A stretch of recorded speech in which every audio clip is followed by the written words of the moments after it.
Hi, this is Taha Jagna with Health X Ventures. We're here at the Digital Health Live studio at CES 18, presented by United Healthcare. And I have Yechiel with me with Teva Pharmaceuticals, who also just got off on stage. And I'd love to learn more, kind of what you guys are doing.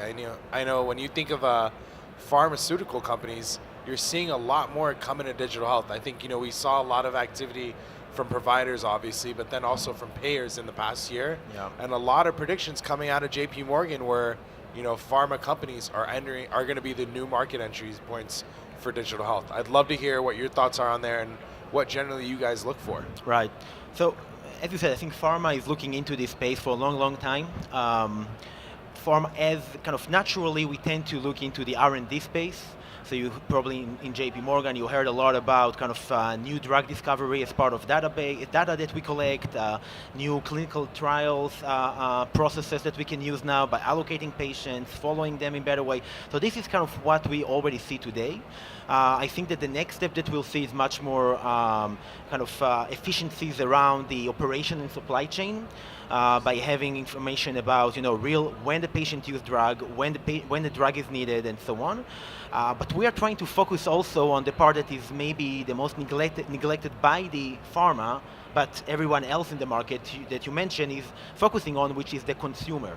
So we're really trying to see if we can find places where we can create more value that is not just nice to have. What we see today is the explosion of apps around the patients that mostly are just being there for almost like a marketing tool. Let's give another app, everybody has an app. We're really trying to understand where we can create a difference, where we can impact the patients, the way they're getting treated, the way they can follow up with them, how the doctors can be smarter than. So this is kind of where we are looking, and this is where we're trying to focus on. Yeah, no, I think you hit a great point. I think, a lot of times people think of pharma and they think, oh, for consumers, they're just advertising or giving coupon codes. But the reality is you guys are very active. You're doing stuff in diabetes management, mobile clinical trials, and a lot of other, even telemedicine recently. So, I mean, what is the best thing, or what are the big things you're looking for in the consumer market today? So, as I mentioned before, we are trying to find a place where we specifically, every company I think need to look at what we understand best. So we are looking at different disease areas that we understand. We decided to start with respiratory patient, with asthma and COPD.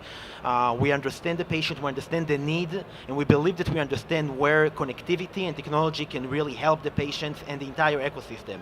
So one of the big questions that we need to ask is not just how we provide part of the value chain, but how we look at the entire value chain. So how we support the payers by providing some additional value, how we provide better service to the doctors so they can have maybe better clinical decision and so on. So it's really how we can provide a full kind of a value chain impact, and this is where we mostly start when we need to have a new initiative and any implementation that we're looking at right now. Oh, that's awesome. Thank you so much again. I always love talking to pharma and seeing how you guys are coming in. I think already you guys have started the investment track and have been for a long time.